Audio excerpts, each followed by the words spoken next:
But I can always do that too. Oops. But I did write out the sermon on my computer, on my and I'm very proud. It's the first time I've been able to do this. It's been confusing for years and years, and now I've learned how to do it. So don't despair. Even in your older age, you can learn new things. According to the lectionary of the year A, we're in year A, Trinity Sunday, that's today, we have several significant readings this morning that all have a kind of grandiose monumentality to them. And we've got the long, it was the whole chapter 1 of Genesis, all 7 days of creation. And we heard it in, what, about 4 or 5 minutes, however long it took. The long, rapturous Genesis reading of the origin of creation, or we could even say the genesis of creation, which is what Genesis means. We all know the story, if not by heart, since we did read the whole chapter. We all could do pretty well in reciting the different categories and stages of creation in its quaint narrative, seen in modern times under the scrutiny of our knowledge and of science and history, of facts and discovery. We've heard the story. We could probably name most of the days and what happened on each day. And it's just wonderful. It's a way that really explains how we came to be here. I mean, and not having to go directly to the science book. And none of it, science and history and all of the studies that go around this, can replace the innocent intimacy of that record of Genesis, the childlike wonder of the enormity of creation. Just think about it. As a matter of fact, with all our scientific and provable knowledge, we still know that there is an enormous amount of things that we just don't know and understand and may never know. Even I find myself contemplating just how enormous is this endless space. So we get to the end of our universe. Well, then there's maybe another universe, or maybe another, or maybe we're all part of the seed of an orange that's so big that it's beyond our imagination. I mean, this kind of, why not? There's no way to prove that it's not true or true. Anything is possible. Hence, our need, and this is really important, our need and our ultimate need for God. The enormity of creation and its unknowable origin and or purpose does not change, no matter how big it is or how grand it is or how complicated it is or how impossible it is to even have that much of an understanding. It doesn't compromise our presence in it. We are here. And, we put our feet on the ground. And you put your feet on the ground and, I can see you do it. So we're here. We can prove that we're here by pinching ourselves. I mean, what other proof do we need? We're part of it. And we each have our own views on how to live in it. Through our social structures, our churches, our beliefs, our own creativity. And the readings today point to that. The psalm lauds and praises, the psalm lauds and praises God in creation with childlike wonder and sophisticated intuition. And that's where we heard, who would have considered God as having fingers, right?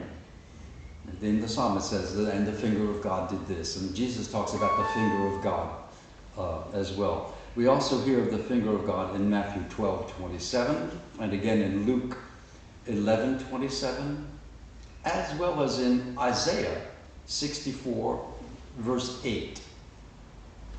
I personally have a great joy in considering how the amount of power God has in one finger is enough to create the universe. I mean, that just blows right away. Like, enough power in one finger, boom, and the universe is there.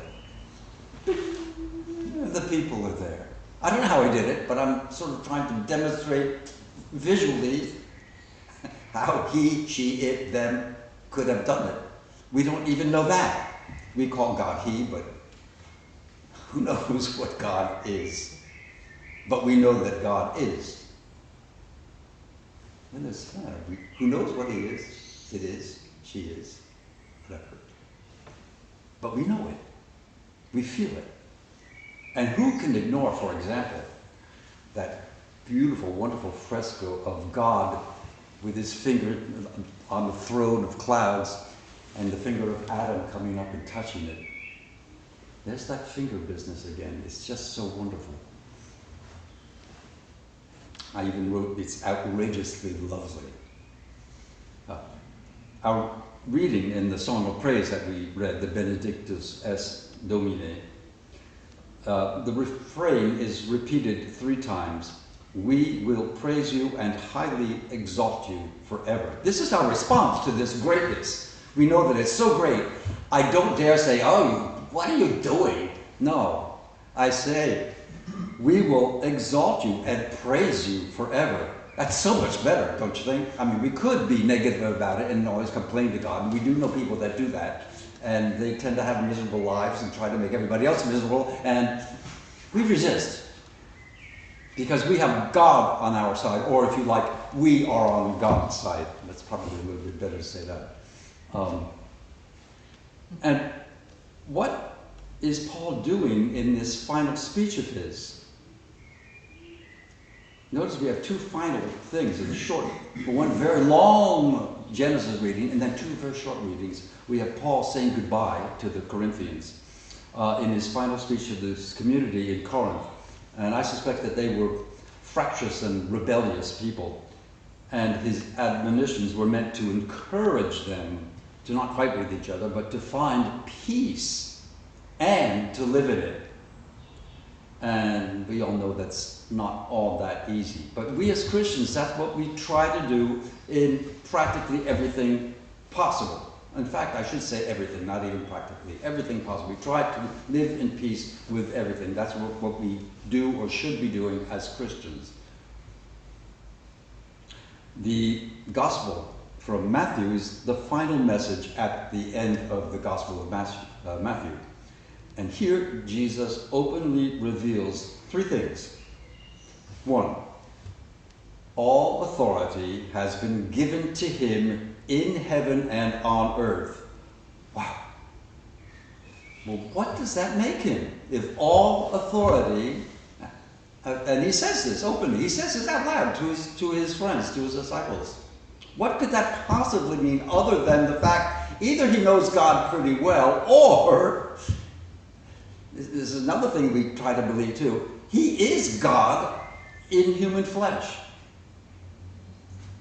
I'm getting goosebumps thinking about that. I don't know about you, but Jesus is God in living human form. And he says it out loud. All authority has been given to him in heaven and on earth. That includes pretty much of everything in the universe, doesn't it? Yeah. Then he says, and this is wonderful too, his listeners must go and make disciples throughout the world. What's he doing? He's sharing that power of God's figure with his disciples, having them go out and do the same thing with everybody they meet, or as many people they can meet, to convert or convince or to tell about this wonderful, if not resolved, but this wonderful mystery that concerns all of us. And then the last thing, and this should make your hair stand on end, that Jesus will be with them to the end of the age. I wrote it out. I said, yikes. Yeah. Oh, this is incredible. This is incredible, wonderful news. we are not only his sheep of his pasture, he also shares with us that authority of the power in that finger. We're co-conspirators, if you like, in a sense, with the power to preach the magnificence of God's creation. We're part of it. We have a duty as Christians to do it. And the most wonderful part of all, Jesus, our risen Lord, is with us always. Always. Christ est ressuscité.